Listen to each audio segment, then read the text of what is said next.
Hi folks, you're with Tacitus today at your pushback channel, and thank you for joining this audio live stream. In this essay, I'd like to talk about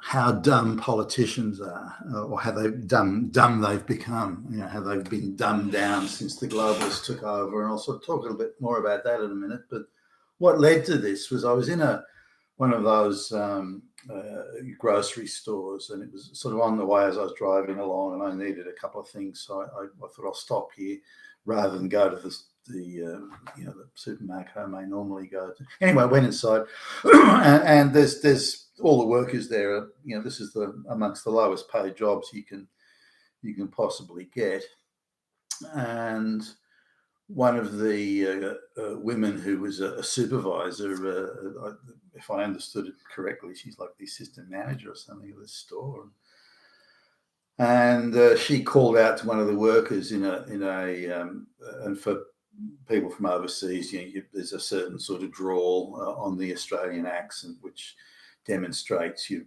left school at a very early age and not necessarily particularly high IQ. So and have been working at those sort of entry-level jobs all your life. It's that sort of accent that you can pick fairly easily if you're a local. And so she called out in a loud voice to one of her subordinates, and in a sneering tone, sort of put the other one down and admonished her in front of customers. And very bad behaviour, no matter how you look. And in my view, very bad behaviour, no matter how you look at it, and bound to breed resentment and mutual contempt and so on. But they're shouting out loud voice, and again with that very vulgar, feral type accent. So, and then I was listening to an exchange in the federal Australian Parliament between one of the female ministers of the government, someone in a senior role, well-paid role, prestigious role, lots of international travel, and lots of staffers to run around and do your bidding and so on. And she was calling out in the Parliament, attempting to denounce someone in one of the opposition parties, and you could not tell the difference between that feral creature in the grocery store, entry-level job, and that minister of the federal government, a very senior politician, federal government. You couldn't tell. They're about the same age as well. You couldn't tell the difference. If you closed your eyes, you could interchange the two: the accent, the cadence, the delivery, insecure pugnacity in the voice, that sort of thing. That was all there. And I thought, holy shit, those are the sort of people we got in our federal parliament now, and in the more senior roles. Now, I should point out that as the globalist control of the major parties in amongst the Western governments increased, the need for politicians with higher IQ or the capacity of independent thought or ability to think through complex issues, that the demand or the requirement or the need for those sort of politicians diminished as the globalists took more control. So the globalist project is that, hey, we'll do the thinking for you, we'll make the decisions, we'll decide what has to be done. You just need to convince those peasant plebeians that it's somehow going to be in their best interests, or there's no other option or no alternative. They've got to do it. Your job is to translate globalist instructions and get the people to accept it, or at least not oppose it. And if you've got to take away their legal rights or rig elections, who gives a fuck? It's the globalist project, and it's the priority for you guys. So as the globalists sort of took more control, the need for politicians to, the sovereignty of the nation disappeared, and therefore the need for politicians to assert that sovereignty similarly disappeared as the encroachment of the globalists increased. So, in England, you get people like Diane Abbott and David Lammy and numerous others, by the way. There's no shortage of morons. Harriet sort of Harman. I mean, the list goes on. And either they're totally moronic, or they're very committed and energetically pushing the globalist project for some sort of insane ideological fantasia reasons. But it's the proportion of, if you look at, say, the amount of politicians today that have university degrees, for example, and I use Australia as the prime example, there are many more who have university degrees today than did, say, 40 years ago. Yet Australia was a much richer place, a much happier place, a much more equitable place 40 years ago than it is today. So the politicians then were doing, certainly on that measure, or those measuring sticks plural, they were doing a much better job then. And there seemed to be, I met a number of politicians back in time when I was a younger guy, so more easily impressed, I suppose, and overawed by the wow factor of it. But I was meeting a lot of what I thought to be very bright politicians, or well, bright's maybe the wrong word, but if they weren't of above average intelligence, there certainly were those. If they weren't high IQ people, and again there were those, then they were dedicated to improving the lives of the Australian citizenry. They represented those people who voted for them. This is, of course, all changed now. The politicians represent the globalists. They represent the globalist project. They get their instructions from the globalists. So the idea that they represent the voters or the Australian people, or they're trying to improve the lives of the Australian people who are supposedly voting for them, that's changed. And with it, the globalists just need people who just do what the fuck they're told.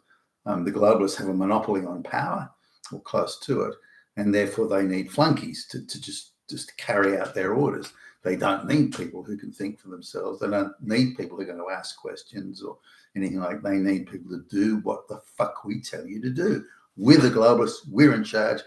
Do what the fuck you tell. And if you don't do what you're told, then you're going to find a large bag of white powder suddenly appearing in your lounge room seconds before the police walk in the door. Or we're going to find a little waif of a woman with a torn blouse who's going to say he tried to rape me. And so, we can do anything we want to you. And all you need to do is do what the fuck you're told and be well rewarded for it. What's the problem? So shut up and get the fuck on with it. Now, when the globalists started to take over, I met a number of politicians at the time, and I've mentioned this one before, but I was in an upmarket coffee shop, and there was a politician there, federal politician, and he was at about the same time as the people I was talking to, having sort of a meeting, an impromptu meeting with, they left, and the people he was with left. We were like we're in a table next to each other.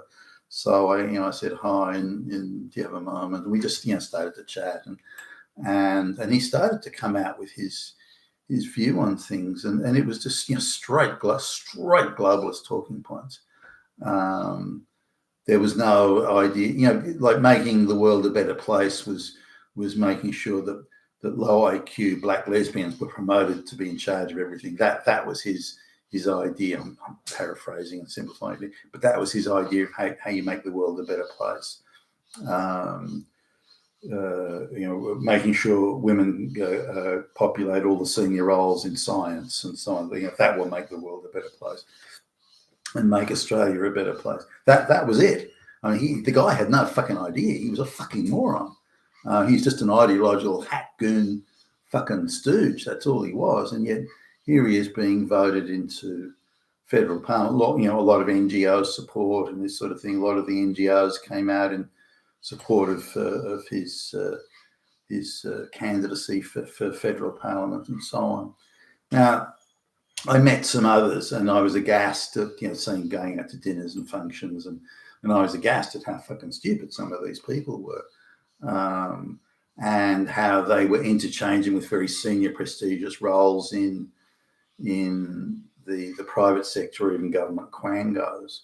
I was sitting next to a woman who'd been a very senior public servant and had been gifted a very well-paid, very senior, very prestigious role in a quango. And we're talking, this is 15 plus years ago, and she's getting paid like $600,000 a year. Not that that in itself is a vast amount of money for someone who's brilliant or productive or something like that. But she's a fucking moron and just an ideological flunky stooge again, who's her job was to hunt down Nazis, make sure they didn't get jobs and things like that. These mythical Nazis are everywhere, and you're sitting next to this person listening to it. You've got to be kidding me.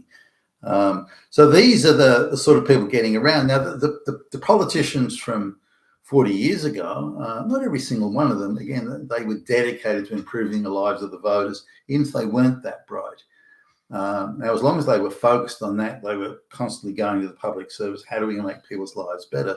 Reducing their cost of living or improving the government services, and seeing people as the voters in total rather than specific groups of one-legged black lesbians, or how do we improve their life? That type of thing. So not creating social division, but trying to see the people, the voting public, as the citizenry rather than little micro groups of special interest groups and so on. So looking at the politicians today now, there's many more degrees now than there were then, more than double.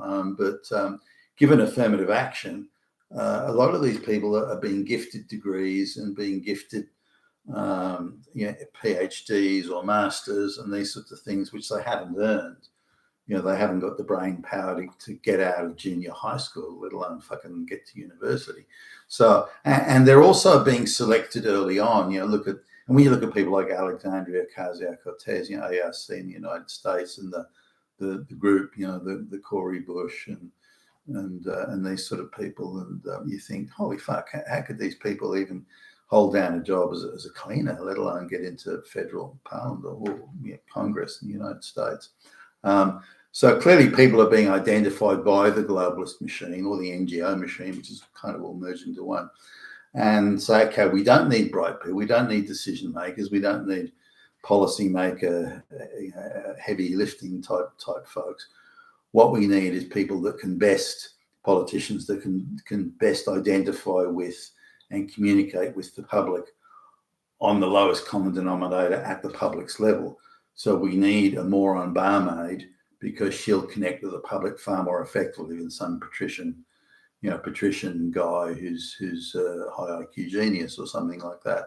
We also don't want someone who's a patriot or believes in the country or believes in the electorate. We want someone who believes in creating the social division of Marxist class and social conflict. We want that sort of. So they're wanting and needing, in globalist project terms, needing a very different sort of person. And so we've got this incredible dumbing down of the politicians. And that doesn't mean every single one of them isn't. Also, it doesn't mean that there aren't passenger type folks there who go, well, shit, I can't fight this globalization.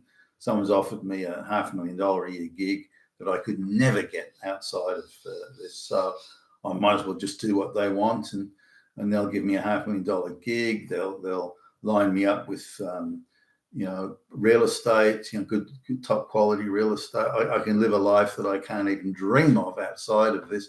And all I got to do is go along with what these people want and vote the way they tell me to and tick the boxes they tell me. And in return, I can have a great life. Sure, I'm selling out my fellow citizens, but I, on my own, I can't stop it anyway. So why don't I just take the benefits of, why don't I derive and take the benefits of selling out my fellow citizens and screwing the country over and so on. So this is what's going on. And today, and I'm sure impressive politicians do exist, as in they're bright and they want to do the best.